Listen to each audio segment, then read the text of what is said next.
먼치킨이라는 말을 알고 계시나요? 먼치킨이라는 단어는 많은 뜻이 있는데 고양이의 한 종류이기도 하고 던킨 도너츠에서 판매하는 도넛의 이름이기도 합니다. 하지만 인터넷상에서 먼치킨이라는 단어는 흔히 능력이 굉장히 뛰어난 사기 캐릭터와 비슷한 의미로 사용되고 있죠.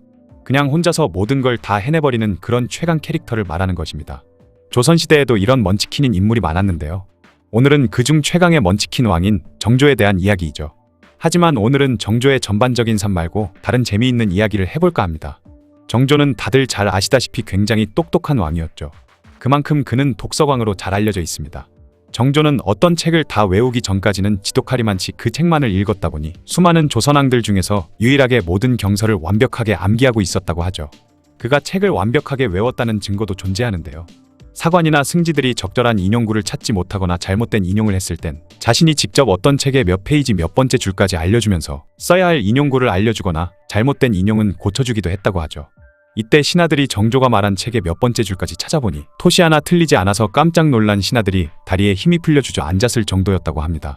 심지어 그는 의학서적도 많이 읽었다 보니 직접 자신의 병에 처방을 했을 정도였으며 심지어 허준의 동의보감이 부실하다고 말하며 책 내용을 보충하기도 했다고 하죠.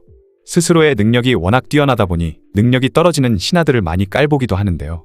여러 기록들에서 정조는 신하들에게 니들이 뭘 아냐는 식으로 말하는 경우도 많고 제발 공부 좀 하라는 잔소리를 할 때도 많았다고 합니다.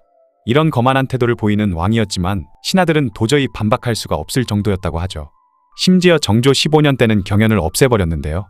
정조는 초계문신제를 실시했는데 그는 더 이상 신하들에게 배울 것도 없고 신하들이 무식하니 자신이 중하급 관리들을 직접 교육하겠다는 것이었습니다.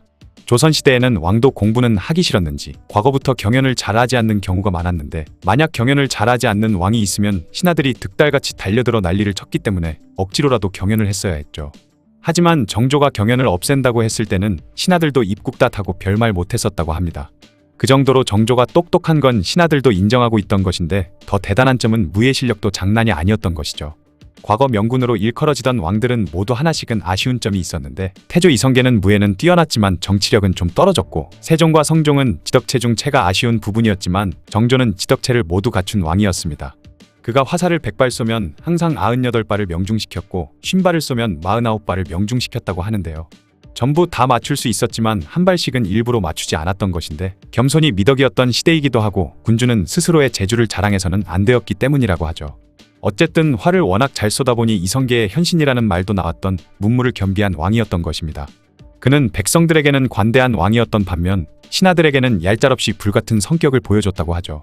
앞서 말했다시피 신하들에게 공부 좀 하라며 핀잔을 주던 그이기도 했지만 어떤 신하를 높은 관직에 임명하면서 대놓고 네 주제에 그런 중임을 맡을 수 있겠냐? 라고 조롱하기까지 했다고 합니다. 심지어 신하들에게 욕도 잘했는데 일을 잘 못하는 신하들에게는 자유자재로 욕설과 막말을 해버리기도 했죠. 입에서 젖비린내가 난다거나 경박하다 멍청하다라는 말을 하기도 하고 대신 누구누구의 몸에서는 동전 구린내가 나서 주변 사람들이 그를 기피한다 라고 한다든지 아니면 비읍시옷이나 호로자식 등 조금이라도 실수를 하거나 마음에 안 드는 신하에게는 바로 욕설이 나갔습니다. 하지만 이는 전부 일을 못하는 신하들에게 한 것일 뿐 일을 잘하고 똑똑한 신하들은 비록 왕인 자신을 비판하는 상소를 올려 많은 대신들이 그 신하를 처벌해야 한다고 해도 정조는 오히려 그를 칭찬하며 벼슬까지 올려주었다고 하죠. 이런 이유 덕분에 정조가 신하들에게 욕을 하고 조롱하고 악담을 퍼부어도 성군이나 명군으로 추앙을 받을 수 있었던 것입니다. 일설에는 그가 어릴 적 생명의 위협을 워낙 많이 받다 보니 잠도 못 자서 책만 읽었고 스스로 자신의 몸을 지키기 위해 무예를 익혔다라는 이야기도 많은데요. 그만큼 스트레스를 많이 받았던 탓인지 그는 먼치킨스러운 점도 많지만 반대로 술과 담배를 굉장히 즐겼다는 기록도 많이 등장하고 있죠. 정조는 술에 취하면 술버릇이 굉장히 고약했다고 하는데 신하들에게 정말 최악이었던 점은 정조의 술버릇이 바로 신하들에게 억지로 술 먹이기였다고 합니다. 왕이 내리는 술을 안 먹었다간 훗날 자신의 신변이 어떻게 될지 모르기 때문에 신하들에게는 정말 무서운 술버릇이었죠. 정조는 애주가이기도 하지만 남들과 함께 취하도록 술 먹는 것을 좋아했던 것인데요. 오죽하면 수원화성 팔달문 시장 입구에는 정조가 술을 먹고 있는 동상이 있는데 그 동상에는 불취묵이라고 적혀 있다고 합니다. 취하지 않은 자는 집으로 돌아갈 수 없다라는 무시무시한 글이죠.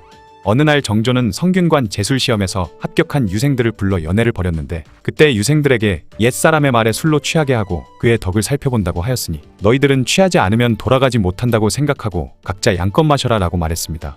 그리고 나서 우부승지 신기에게는 유생들에게 잔을 돌리라 하고 승지 민태혁과 각신 서영보에게는 유생들이 술을 양껏 먹고 있는지 감시하라고까지 명령했다고 하죠. 이때 오태증이라는 유생은 평소 술을 잘 마셨기에 취하지 않았는데요. 정조는 그런 그에게 자네의 할아버지이던 오도일이 증조할아버지 숙종 시절 이곳에서 술을 먹고 취해 넘어진 적이 있다네라고 말하며 억지로 술을 더 먹였다고 하죠. 그래서 술에 취한 오태증은 할아버지와 마찬가지로 같은 장소에서 만취한 채 넘어졌는데 정조는 그런 오태증의 모습을 보고 굉장히 흐뭇해했다고 합니다. 정조는 술 먹고 실수하는 모습을 비판하기보다는 술을 먹으면 취하는 게 자연스러운 것으로 여기면서 애주가다운 모습을 보였던 것이죠. 또한 정조는 창덕궁에 있는 부용정에서 낚시를 하곤 했는데 이때 최재공이나 심한지, 정약용, 박제가, 유득공 등 많은 사람들과 함께 낚시를 즐겼다고 합니다. 그런데 만약 고기를 낚지 못하면 벌칙으로 술을 먹였다고 하죠. 그의 술사랑 일화는 또 있는데요. 어느 날 진사 이정용이 술에 만취해 궁궐 담벼락 밑에서 잠이 들었는데 통금 시간이 넘도록 그곳에서 자고 있었던 것입니다. 결국 경비를 서던 포졸들에게 붙잡혀 형조로 넘겨진 뒤 처벌을 받아야만 했던 것이죠. 이 소식을 들은 정조는 요즘 사람들은 술이 약해서 제대로 마실 줄도 모르는데 이자는 술도 잘 마시고 그 멋을 알고 있으니 참으로 가상하다. 상으로 쌀 한 포대를 주고 풀어줘라 라고 명했다고 합니다. 정조는 오히려 관료나 유생들이 주량이 너무 약한 걸 탓하며 이정영이 만취한 걸 가상하다고 칭찬했던 것이죠. 또한 3번이나 장원급제를 한 정약용에게는 옥으로 만든 필통에 소주를 가득 부어 마시라고 했는데 그때 정약용은 왕이 하사하는 술이니 사양하지 못하고 다 마시면서 속으로 나는 죽었다 라고 생각했다고 합니다.